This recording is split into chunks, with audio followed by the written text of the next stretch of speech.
Bonjour, aujourd'hui je vous propose de regarder très rapidement comment on peut calculer cet indice d'isolement des façades des bâtiments, le DNT-ATR, euh, avec notre interface.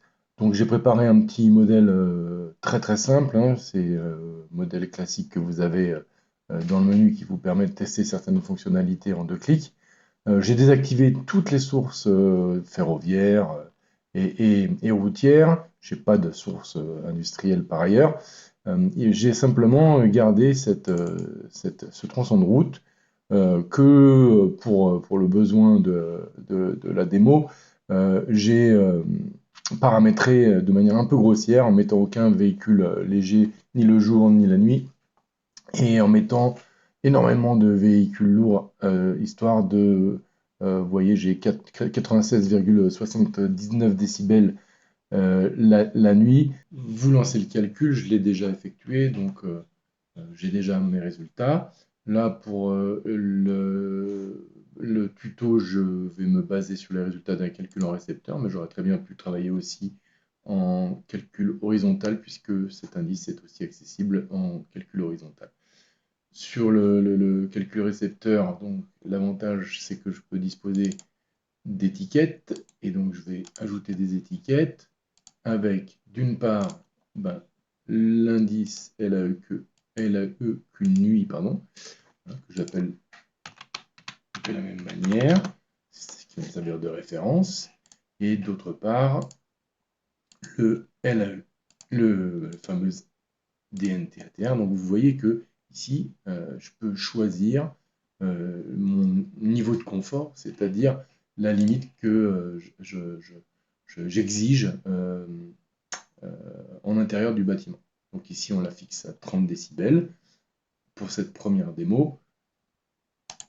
Et pour une deuxième démo, je vais la fixer à 20 décibels. Donc je vais l'appeler cette colonne DN à 20. Voilà.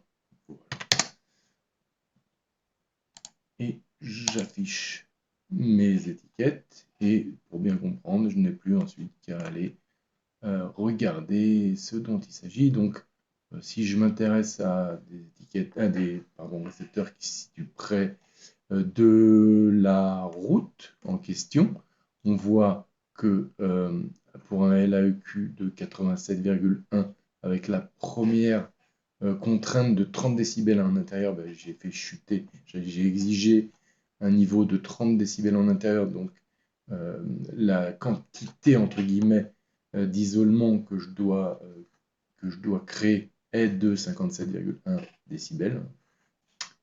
Dans le second cas, où en intérieur j'ai été plus exigeant, puisque j'avais fixé un seuil de 20 décibels, seuil un petit peu irréaliste, mais enfin, euh, qui illustre bien ce que l'on veut montrer.